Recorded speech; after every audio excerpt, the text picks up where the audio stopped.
Here is today's monologue. They called it Operation Epic Fury. Epic Fury. They named the war like it was a Marvel movie, like some sleep-deprived 22-year-old defense contractor. In turn pitched it in a conference room, and everyone just nodded. Operation Epic Fury.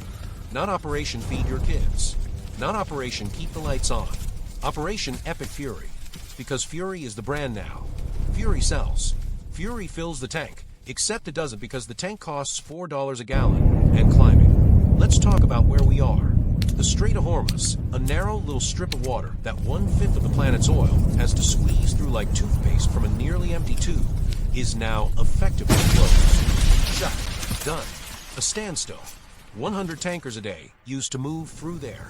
Now the number is essentially zero because the ships that aren't on fire are being rerouted around the entire continent of Africa like it's 1488, and we forgot about the Suez Canal. And gas.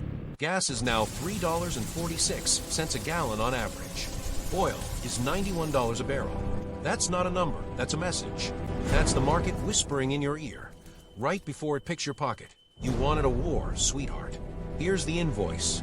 But don't worry, Chris Wright is on it. The Energy Secretary, a man whose previous job was running a fracking company, which is absolutely perfect. It's almost 2 companies. Chris Wright went on Fox News Sunday and said, and I want you to really absorb this, he said energy prices will fall once we destroy Iran's ability to attack tankers. That's the plan. Blow things up, and then prices go down. Bomb your way to cheap gasoline. Shock and awe at the pump. Isn't that something? That's not an energy policy. That's a fever dream with a press secretary. And Trump. Trump told reporters aboard Air Force One, presumably somewhere over a country we're all so mad at, he said, we've got a lot of oil. There's a lot of oil out there. That'll get healed very quickly. Healed. He said oil will get healed. Like it's a hamstring injury. Like petroleum is gonna ice up, do some light stretching, and be back on the field in 2 weeks. This is the man managing your retirement account, your grocery bill, and the geopolitical future of the Middle East simultaneously. Sleep well. Now here's the part they don't put in the press release.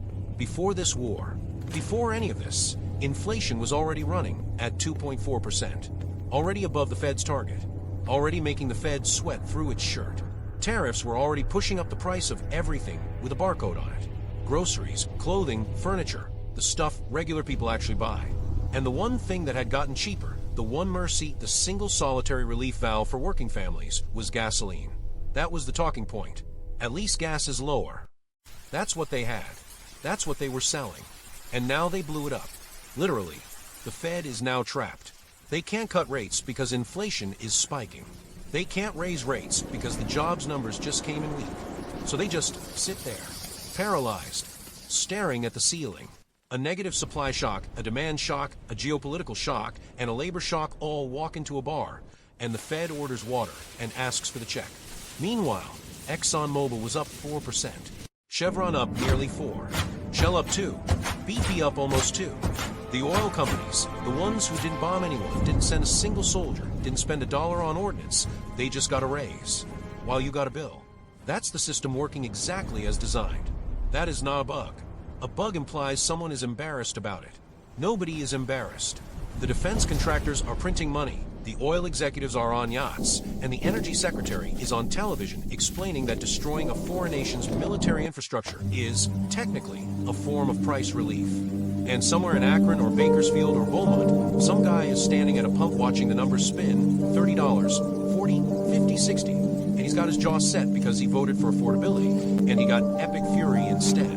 The table is tilted, folks. It's always been tilted. They just keep repainting the felt, so it looks like a fair game. Operation Epic Fury. At least they're finally being honest about what they think of you.